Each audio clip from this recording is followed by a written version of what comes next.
Bem-vindos ao Jogo Jogado desta semana. Luís Freitas Lobo e João Rosado falam de futebol. A segunda jornada da Liga só fecha hoje, com o interessante Braga-Rio Ave, que começa daqui a pouco, às 8 da noite. José Peseiro não conta com Rafa, que está prestes a ser anunciado como jogador do Benfica. O treinador do Braga disse mesmo que Rafa não tinha condições para jogar. Já lá vamos. O Benfica, que voltou a perder pontos no campeonato 6 meses depois e interrompeu uma série de 14 triunfos consecutivos. O empate de ontem à noite, a uma bola, com o Vitória de Setúbal, deixa o Benfica para já em desvantagem à segunda jornada em relação a Sporting e Futebol Clube do Porto, que venceram pela margem mínima, é certo, nesta ronda, mas no próximo domingo também há clássico do futebol português entre Sporting e Futebol Clube do Porto, precisamente. Começamos pelo Jogo da Luz. Luís Freitas Lobo, como é que analisas este encontro com Sálvio a titular no Benfica, Pizzi a fazer de Jonas e, por outro lado, o que é que pode ser destacado no comportamento do Vitória de Setúbal, orientado por José Coceiro, também ele responsável pelo último empate, curiosamente, dos Sadinos na Luz, já lá vão mais de 2 anos. Sim, é verdade. Em primeiro lugar, boa tarde, um grande abraço a todos. Repara, Pizzi a fazer de Jonas, está pegando naquilo que estava na tua introdução, é a frase que não faz muito sentido, ou pelo menos juntar assim os dois nomes. Aliás, ninguém consegue fazer de Jonas, e quando o Benfica não tem Jonas, praticamente tem outra forma de jogar, ou outro sistema, se lhe quiserem chamar, não outro modelo, porque a intenção percebe-se do Rui Vitória em termos de movimentações de princípios gerais é a mesma, mas não tem um jogador capaz de reproduzir esse tipo de movimentos muito específicos que o Jonas faz e que faz com que o Benfica ande entre um 4-4-2 e um 4-2-3-1, porque ele é o tal jogador híbrido, digamos assim, indefinido, tanto consegue ser uma ligação com os médios como uma ligação com o ponta de lança e, de facto, tudo isto com a inteligência de passe e depois de remate. Lá está, a questão Pizzi tem a ver muito, e a opção de Pizzi e não para Gonçalo Guedes. Acho que é uma questão que se pode lançar em função daquilo que foi o jogo anterior em Tondela, que já não havia Jonas, nem vai haver para o próximo, e no anterior o Rui Vitória colocou o Gonçalo Guedes, e disse mesmo porque lhe dava-lhe algumas soluções de mobilidade que eram interessantes, mas a verdade é que ao fim de meia hora tirou o jogador dessa posição e colocou nessa posição quem? Pizzi. E a equipa melhorou no controle do jogo e acabou por chegar à vantagem numa bola parada bem batida pelo Pizzi, mas melhorou sobretudo no controlo, digamos assim. Ontem o que se pedia era mais um domínio. São coisas que podem parecer iguais, mas são muito diferentes. Era mais um jogador que fosse mais avançado puro, de ruptura, de movimentação, de entrada nas costas do ponta de lança, de passe, de remate. E Pizzi hoje já não é esse jogador. Já foi em tempos, e é curioso ver isso. É que o Pizzi, nós hoje olhamos para o Pizzi sempre como um número 8, ou como um jogador mais de tático, no sentido de dar à equipa um jogo coletivo, e ele cresceu como extremo no Braga, e depois estava já com o número 10, e depois de repente foi para o Atlético de Madrid, e Jorge Jesus inventou depois com o número 8. E a verdade é que ele está hoje já viciado nessa forma de jogar, e quando digo viciado é no sentido tático dos hábitos que um jogador adquire quando joga muito tempo numa posição e numa missão específica. E portanto ele jogou dessa forma. Não dá a mesma profundidade na posição, a equipa está equilibrada, é verdade, mas não consegue magoar o adversário, e aqui entra também outro aspecto que tu referiste, que eu acho muito importante, que é, de facto, a boa exibição do Vitória de Setúbal, dentro, claro, da sua estratégia, e a capacidade que a dupla Fábio Pacheco e Miquel tiveram à frente da defesa para fechar essa tal zona de criação, digamos assim, de criar o jogo do Benfica para o ponta de lança. E esta questão leva sempre para o mesmo ponto que eu já referi, é quando não há Jonas, neste momento o Benfica muda o sistema, não consegue variar depois, fazer evoluí-lo, digamos assim, para o 4-4-2 e fica preso no 4-2-3-1. Não haveria grande mal nisso se o jogo fosse mais de controlo. Em muitos jogos é assim, os jogos fora, principalmente, contra adversários mais complicados, ou mesmo com os mesmos adversários, mas jogando fora é diferente, porque os espaços são diferentes, mas em casa é necessário mais aquele plano que eu não digo que seja o plano B, é outra forma do Benfica estruturar a sua equipa, que é um 4-4-2 mais puro com Jiménez, e percebeu-se muito cedo que o Benfica teria que evoluir para a questão Jiménez, acabou por entrar, aliás, o Rui Vitória está a falar com ele na altura que o Vitória marca, e portanto acaba por ser por aí que o Benfica consegue ser mais perigoso, porque tem mais presença nos últimos 30 metros. Eu acho que foi muito por aí, embora deva dizer só para terminar nesta minha análise, que a entrada no jogo no Benfica foi demasiado taticamente em bicos de pés. A equipa, não digo que tenha menosprezado o Vitória, mas claramente que entrou no jogo demasiado crescida mentalmente, e portanto no sentido de o golo vai aparecer, e podia ter aparecido. Grande exibição do Bruno Varela, é preciso realçar isso, da mesma maneira que o Moreira, dois guarda-redes com ligação ao Benfica, o caso do Moreira, antiga ligação ao Benfica, fez pelo Estoril, e o Vitória aguentou bem, e conseguiu fazer um jogo muito, muito interessante na Luz. João Rosado, tu comentaste o jogo no Estádio da Luz para a TSF. A esta distância, que ilações é que consegues tirar já mais, de forma mais refletida, em relação àquilo que viste de Benfica e de Vitória de Setúbal ontem no Estádio da Luz? Se calhar, David, aproveitar para destacar um aspecto que tem a ver com a boa performance do Vitória de Setúbal. Às vezes, no calor da análise e mesmo quando fazemos um balanço, já depois de escutados os treinadores, caímos muito na tendência para valorizar aquilo que, no fundo, foi valorizar, no plano da análise, a incapacidade da equipa visitada, e, no caso, um grande do futebol português. José Coceiro tratou logo em conferência de imprensa de, no fundo, deixar um alerta, de fazer, digamos, uma advertência no sentido de as pessoas serem um pouco mais cuidadosas na avaliação e no rescaldo da partida, considerando a grande atuação do Vitória de Setúbal com as suas armas e com a sua estratégia. E eu acho que este rescaldo, na prática 24 horas depois, deve ser feito tomando como ponto de partida a boa atuação do Vitória de Setúbal, no fundo enquadrando-se a atuação do Vitória naquilo que tem sido a atuação das outras equipas que têm defrontado os grandes neste início do campeonato.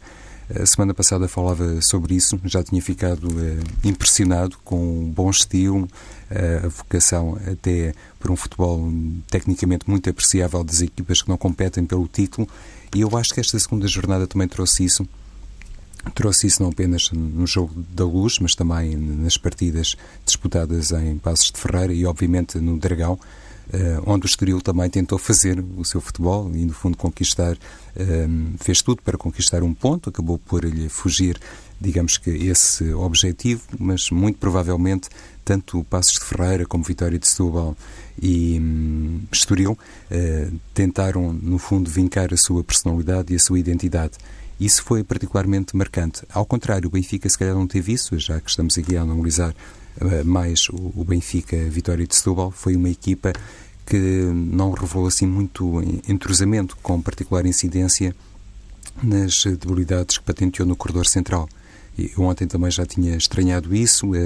Há muito tempo que, enfim, me faz um pouco confusão a condição de suplente de Samaris, ou o facto de não ser um jogador muito considerado, com as devidas aspas, por parte de Rui Vitória, mas pronto, isso é uma percepção minha. Feza tem-se afirmado há muito tempo como um jogador provavelmente imprescindível aos olhos do treinador, mas o que eu acho é que o Benfica, quando assiste a uma quebra física ou de rendimento de André Horta, não tem claramente um jogador substituto. Há pouco o Luís falava sobre a situação de Jonas, o facto de Pizzi aparentemente ter falhado como sucessor, entre aspas, de Jonas, para surpresa minha, devo confessá-lo, mas independentemente desse aspecto, também acho que para a posição 8 o Benfica ainda não encontrou, digamos que, alternativas quando precisa de acrescentar algo nas partidas ou precisa de fazer face a alguma quebra de determinados jogadores, nomeadamente, volto a insistir, de André Horta.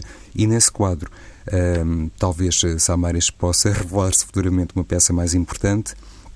Não sabemos o que é que se vai passar com a Celis, se vai ou não ser jogador do Sporting Braga. Talisca já está de partida para Istambul. Enfim, o Benfica tomou algumas decisões no mercado e não sei se de hoje para amanhã não será confrontado Luís Filipe Vieira com algum pedido, alguma exigência por parte do Rui Vitória no sentido de arranjar um jogador mais para o meio-campo, porque também me parece que Danilo não tem bem estas características de rompedor na equipa do Benfica, e também me parece que Rafa não está propriamente enquadrado para essa posição. Será um jogador a ter em linha de conta, eventualmente para posições mais avançadas no terreno. Se o Benfica não teve, na minha opinião, claro, nada disto, desta clara evidência no corredor central, ao contrário, o Vitória de Setúbal foi realmente uma equipa muito compacta e mereceu o ponto conquistado, na minha perspectiva, no Estádio da Luz. Mas esse aspecto é que eu referi à semana passada, né? na nossa conversa, quando se falava ainda não se sabia se o Rafa ia para o Porto ou para o Benfica, porque eram os clubes, ou podia ir para o estrangeiro também, mas sobretudo falava-se no Benfica e no Porto, de que eu dizia, e na altura era o Paulo Centrão que estava a moderar, e falava na questão de que o Benfica tem um plantel excedentário de alas, e eu referia exatamente isso. Eu acho que, tirando a questão do Porto, que do Brahimi, não saber o que vai acontecer, mas vai sair, não é? E o Rafa poder encaixar como ala, no Benfica eu acho que o Benfica não pensa no Rafa como um ala, ponto. Pensa como um avançado, e que é o que ele é, para toda a frente de ataque. E por isso eu dizia que, disse a semana passada, que acho que necessitava mais taticamente o Benfica do Rafa do que o Porto. Em termos de... Porque o Porto joga num 4-3-3 e tem vários jogadores para as posições nas alas. Embora o Rafa pudesse entrar ali, jogava bem. Não é isso que está em questão. Mas há o Otávio que tem movimentos muito, muito parecidos. Portanto, quer dizer, não via o Rafa como uma necessidade urgente do Porto, digamos assim. No Benfica, eu acho que pode ser um jogador que pode entrar na tal dinâmica do Jonas. Não ser o Jonas. Atenção, percebam o que eu quero dizer. Porque não tem a inteligência de jogo do Jonas. Sobretudo a temporização. Mas acho que pode aprender isso também um pouco, porque agora vai ter que jogar de outra forma diferente, porque os adversários também vão obrigá-lo a jogar de forma diferente. Também é um aspecto muito importante. Ele jogou muito bem no futebol de autor do Paulo Fonseca, que era um 4-4-2, em que ele vinha de fora para dentro. Agora, aqui pode jogar na zona central. Eu acho que pode jogar perfeitamente na zona central. E nesse aspecto, o jogo de ontem, por exemplo, que exigia um domínio, eu sei que o Rafa com espaço é melhor do que o Rafa em zonas curtas, mas isso qualquer jogador é, como é evidente, com adversários fechados, mas eu penso que o Benfica, quando o contratou, não pensou nele só como um ala, pensou nele como um avançado para toda a frente de ataque e até para poder entrar neste tipo de situações, porque acho que o Jonas é um jogador que já com uma idade avançada que o seu esforço tem que ser gerido ao longo da época, porque o Benfica vai jogar a Liga dos Campeões, vai jogar as taças, vai jogar o campeonato, e o Jonas não aguenta este ritmo o campeonato todo, agora tem boa lesão, mas não é isso que estava-se a pensar, e portanto eu acho que o Rafa pode entrar nessa equação. Não há outro jogador no Benfica que de facto o possa fazer. E, portanto, por aí eu penso que o Benfica pensa no Rafa não para uma faixa, ponto, mas sim para uma faixa mais corredor central, espaço de Jonas. Muito rapidamente para os dois. Rui Vitória ontem disse que este empate em casa frente ao Vitória de Setúbal à segunda jornada não terá consequências naquilo que é o futuro desempenho da equipa do Benfica. João Rosado? Achas que sim, que não? Não podia dizer outra coisa, não é, David? Rui Vitória, considerando inclusive a presença de 50 mil benfiquistas, grosso modo, no Estádio da Luz, olhando para o apoio que foi prestado à equipa, olhando para as recentes campanhas benfiquistas no arranque da Liga, no fundo, sabe, Rui Vitória, tudo isto é um bocadinho tradicional, faz parte da entrada habitual do Benfica nos campeonatos e, obviamente, numa segunda jornada não era exigível sequer que a equipa estivesse no seu ponto máximo e a Rui Vitória teria que endereçar essa mensagem de otimismo, de confiança e penso que também é uma mensagem sustentada nesta conclusão de que realmente é muito cedo. Para todas as equipas não se pode tirar aqui uma ilação taxativa e o Benfica tem muito tempo para recuperar e para trabalhar, como têm todos os outros participantes na Liga. E eu acho que nisso, independentemente da necessidade de ter uma mensagem exterior neste sentido, penso que o Rui Vitória foi honesto e verdadeiro. Luís Freitas Lobo, consequências deste empate? Não, eu penso que estas primeiras 3 jornadas, eu já o tinha referido a semana passada, o campeonato começou, mas parece que não. Porque, de facto, as equipas ainda estão em construção, a questão do mercado aberto, a questão da definição da forma de jogar, como é lógico, mas sobretudo que se coloca mais em questão ao Porto, que tem novo treinador, claro, falando dos três grandes, mas não me parece, a questão encaixa mais naquilo que eu referi. Numa gestão de uma posição muito específica na forma de jogar do Benfica, evitar deslumbramentos. Já referi que acho que o André Horta é um miúdo com uma qualidade enorme, mas é um miúdo. E é esse aspecto que tem que ser referido. Da mesma forma que o André Silva é um ponta de lança, que nós todos identificamos um potencial enorme, mas é um miúdo. E a maturação do crescimento, e tudo isto tem que ser filtrado de uma forma inteligente. Hoje em dia em Portugal, qualquer pessoa fala de futebol e aparece a falar de futebol com autoridade e, portanto, hoje em dia somos invadidos e submersos com opiniões de futebol que até assustam. E como é evidente, no barulho das luzes tem que haver alguma lucidez. E essa lucidez tem que ser dada por quem dirige, e neste caso os diretores, os treinadores, a equipa técnica. E nesse aspecto eu penso que o Rui Vitória está atento a isso. Acho que Danilo é um jogador adulto que pode entrar no espaço de André Horta, por exemplo, não no espaço mais à frente, no espaço 10, onde eu acho que pode sim entrar o André Horta em determinadas posições. Acho que a velocidade com que em Portugal se fazem fenómenos, jogadores, estrelas, só é proporcional a uma coisa, à velocidade com que elas podem cair logo a seguir, ou pouco depois. Acho que o André Horta é um bom jogador, pode vir a ser um grande número 8, ainda não é, muito menos na exigência competitiva que tem este Benfica, máxima, e pode muitas vezes ser utilizado mais à frente como número 10. Isto número 10 no sentido moderno do termo. E é assim que eu acho que deve ser gerido este jogador e não pedir-lhe já uma exigência tática tão grande que tem aquela posição num sistema que o Benfica joga. O Sporting não perde há 11 jogos no campeonato, é agora a equipa com o melhor registro nesse aspecto estatístico em particular. Não foi um triunfo fácil frente a este Paços de Ferreira, de Carlos Pinto, que se estreia na Primeira Liga, este novo treinador da equipa pacense. Domingo há clássico Sporting Futebol Clube do Porto, em Alvalade, 6 da tarde, convém lembrar. João Rosado, ficaste convencido com as explicações de Jorge Jesus em relação à ausência de João Mário neste jogo? E, por outro lado, também uma análise a este Sporting em Paços de Ferreira e também o comportamento do Paços de Ferreira já agora.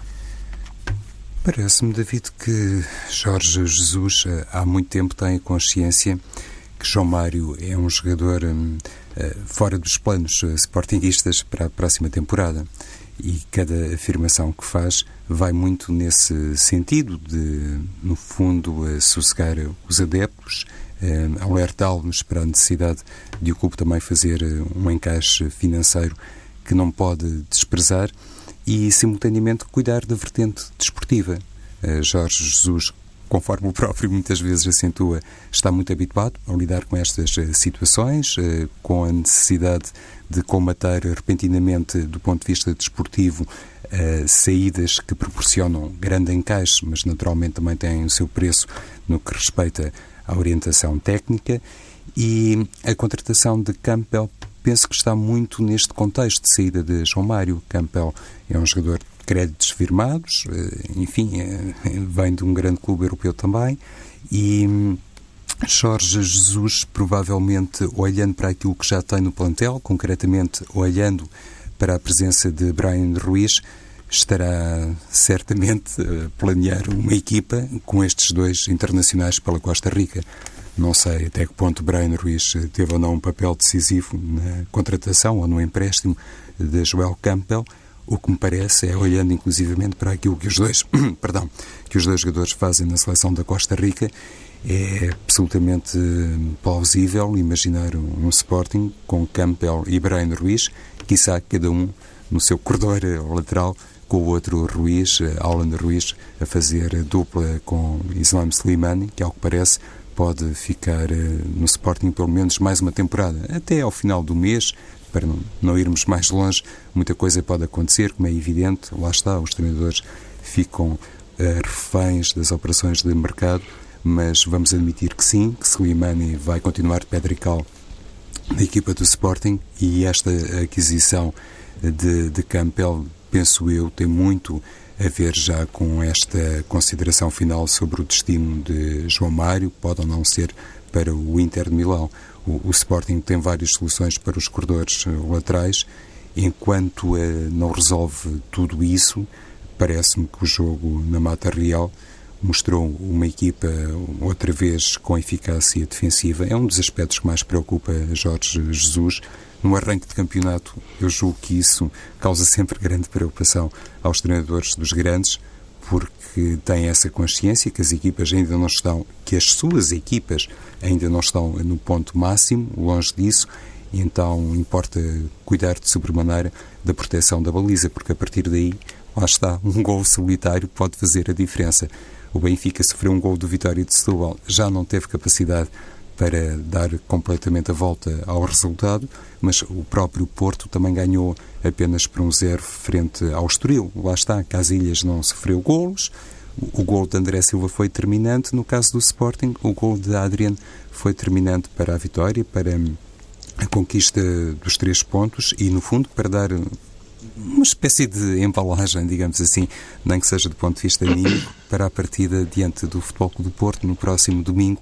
Era muito importante para o Sporting, depois de ultrapassar o Marítimo, ultrapassar também um adversário de grande valor, como foi o caso do Passos de Ferreira. Não foi assim uma equipa muito vista em termos ofensivos, mas é importante aqui considerar que pela frente tinha um Sporting que estava a valorizar muito a sua eficácia defensiva, e nesse contexto nunca é fácil, mesmo jogando em casa, colocando-me aqui um bocadinho, salvo seja no papel de treinador do Passos de Ferreira, nunca é fácil ter um comportamento ofensivo de grande dimensão perante uma equipa que está há muito tempo, claro, sobretudo debaixo da orientação de Jorge Jesus, vocacionada para não sofrer golos, e isso é sempre muito mais fácil quando na baliza se tem um jogador como o Rui Patrício. Luís? Repara, eu não sei se a contratação do Campbell tem alguma coisa a ver com a saída do João Mário. Admito que sim, mas se tem mal, porque não tem nada a ver uma coisa com outra. O Campbell é um extremo, é um avançado, o João Mário é um médio, que tem uma capacidade tática de visão de jogo, quer vindo da faixa para dentro, quer jogando por dentro, invulgar e de grande qualidade.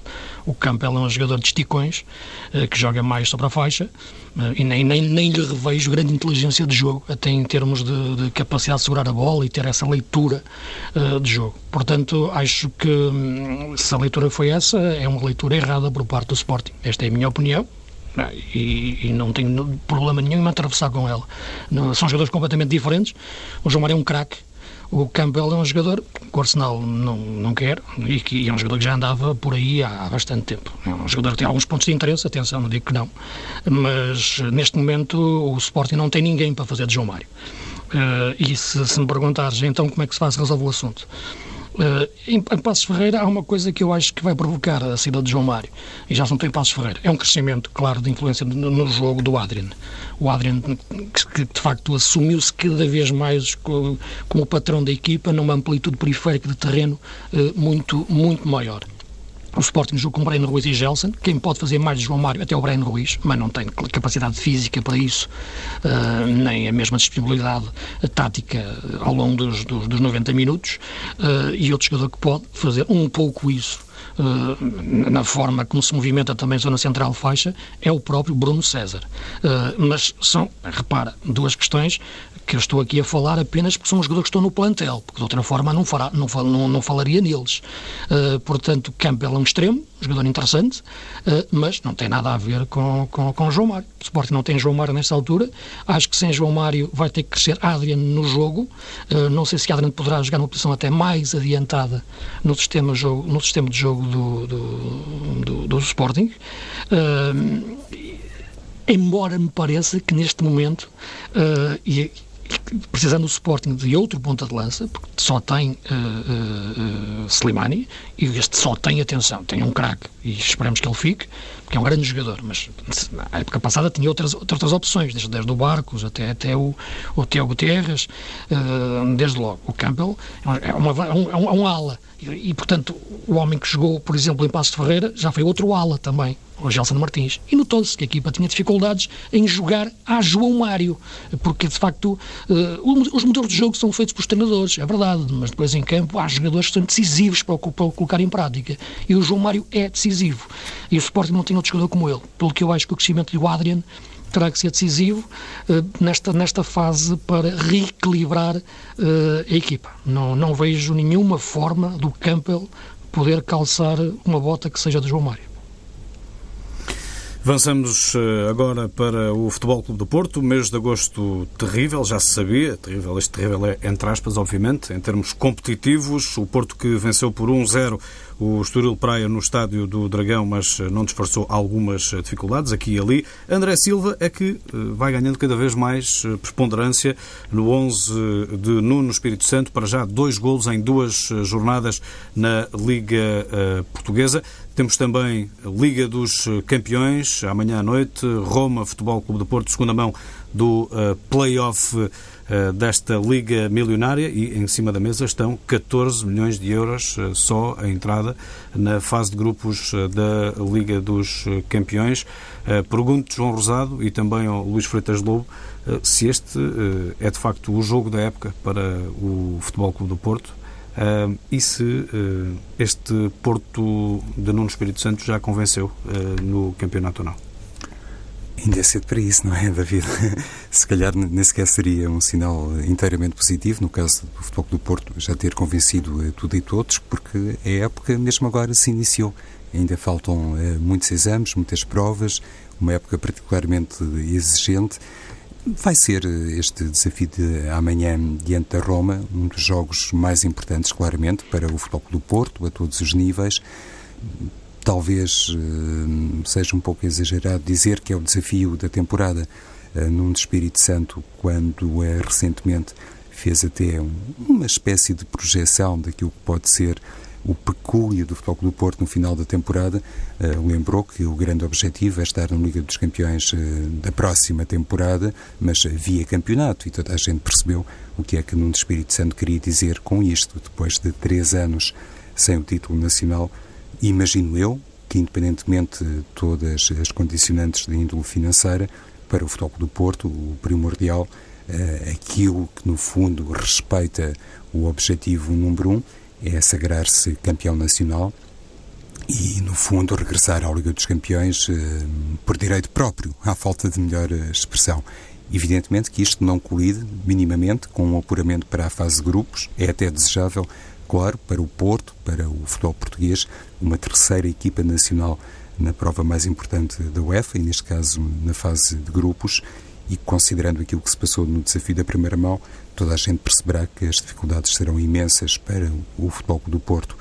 A Roma vai jogar em casa, é uma equipa que está bem trabalhada por Spalletti, conforme o Futebol do Porto está bem trabalhado por Nuno Espírito Santo. E existem aqui 2 ou 3 questões que podem eventualmente influenciar o resultado final do jogo de amanhã, saber até que ponto o Futebol do Porto pode ou não ter um banco à altura para fazer face, para dar cumprimento ao chamado Plano B, e nesse aspecto poder igualar um adversário que, francamente, e com toda a honestidade, me parece mais bem apetrechado nessa matéria, olhando para as soluções de Spalletti e para aquelas que estão à disposição de Nuno Espírito Santo. Penso que o adversário italiano, enfim, está mais bem servido, e isso pode causar alguma diferença, atendendo nomeadamente ao golo marcado pela Roma no Estádio do Dragão, não é? Um empate a uma bola, convém recordar, na primeira mão no Estádio do Dragão, golo que pode ser muito ingrato para o Futebol Clube do Porto. Exato, e pode obrigar Nuno Espírito Santo até a reformular um bocadinho o 11 inicial, no sentido de poder depois ter no banco armas muito importantes para, enfim, desencadear uma ação de tudo ou nada, no caso de eventualmente a primeira parte não sorrir inteiramente ao Futebol do Porto. Nesse campo, não sei até que ponto é que poderemos assistir enfim, é uma surpresa de Nuno Espírito Santo a propósito da inclusão de Miguel Layún, até numa zona intermediária. Não seria também uma surpresa total, atendendo àquilo que recentemente fez o Futebol Clube do Porto e que foi a decisão do treinador. Como sabemos, Layún é um jogador especialista nos lançamentos, é um ótimo assistente para golo, e o Futebol Clube do Porto, se calhar apostando mais em determinados movimentos nas costas da defesa italiana, pode, na minha ótica, tirar grande rendimento da titularidade de Miguel Layún, independentemente da zona do terreno onde eventualmente possa situar-se o internacional mexicano, isto admitindo alguma validade nesta ideia que pode aparecer como titular frente à Roma. E, por outro lado, já agora que falo de Layún e dessa eventual inclusão no meio-campo portista, não ficaria nada surpreendido se Corona e Varela é um caso à parte, mas acho que se Corona e Adriano Lopes ficarem no banco numa fase inicial frente à Roma, isso pode corresponder à tal ideia de Espírito Santo de ter para o plano B as munições suficientes, porque convém não esquecer que até ao momento tanto Brahimi como Aboubakar não têm contato para o treinador portista. Luís?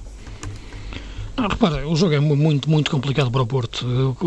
A única hipótese é o Porto conseguir inverter aquilo que aconteceu no Dragão. No Dragão o Porto entrou mal no jogo, ou melhor, a Roma entrou muito bem, estrategicamente foi superior. Teve ali 25 minutos, meia hora que seja. Depois o Porto deu alguns esticões e o jogo muda completamente com a expulsão do central, do Vermaelen, da Roma, mas a Roma entrou muito melhor no jogo estrategicamente e controlou, marcou e teve oportunidades para marcar mais. E, portanto, o que tem que acontecer agora em Roma é exatamente o oposto, ser o Porto a conseguir surpreender estrategicamente a Roma no início. Não será fácil, mas é possível. Veremos se a Roma irá... A mesma intensidade vai manter. Agora, se vai manter a mesma intensidade do ponto de vista de trás para a frente, isto é, da recuperação de bola no meio-campo, ou se vai encarar o jogo mais de uma forma de assumir-se superior depois do que se passou no primeiro jogo e jogando em casa e estando em vantagem na eliminatória. Claro que as equipas italianas e Spalletti não pensam assim e, portanto, a possibilidade de a Roma aparecer estrategicamente da mesma forma e conseguindo controlar o meio-campo é muita. Tem que o Porto conseguir, e parece-me que será muito, muito importante ter mais capacidade de ganhar bolas em zonas adiantadas. Se o Porto começar a jogar com o bloco muito baixo, ou pelo menos com o meio-campo mais recuado, terá muitas dificuldades. A questão é Herrera, André, são dois jogadores que entram muito nesta equação para o jogo de amanhã, na recuperação de bola em zonas adiantadas. Quanto mais o Porto conseguir o fazer, mais pode surpreender a Roma, porque eu não acredito muito, seria o melhor para o Porto, que a Roma se adiantasse no terreno e o Porto metesse algumas jogadas de contra-ataque ou tivesse espaço para um ataque rápido. Será um jogo muito complicado para o Porto, é quase o jogo da época, em termos daquilo que é, como tu referiste, essa dimensão financeira e do impacto que tem até em termos de mercado. Neste momento o plantel do Porto está completamente indefinido, o 11, o Nuno tenta o conseguir completar da melhor forma, mas como é evidente e intrigante ver o Porto começar a época apenas com um ponta de lança e que mesmo no jogo com o Estoril a única alternativa que estava no banco, a ofensiva, era o Adriano Lopes. Portanto, terá que ser assim que vai jogar na Roma e terá que usar muito a estratégia Nuno, e o Nuno sabe jogar a esperar. O Porto tem que entrar como se estivesse em vantagem para chegar à vantagem. Isto pode parecer estranho, mas se vai para cima da Roma, o mais certo é a Roma aproveitar isso. Portanto, é jogar como se estivesse a ganhar para ganhar o jogo. Chega mais ao fim, então, um jogo jogado na TSF com Luís Freitas Lobo e João Rosado. Boa tarde.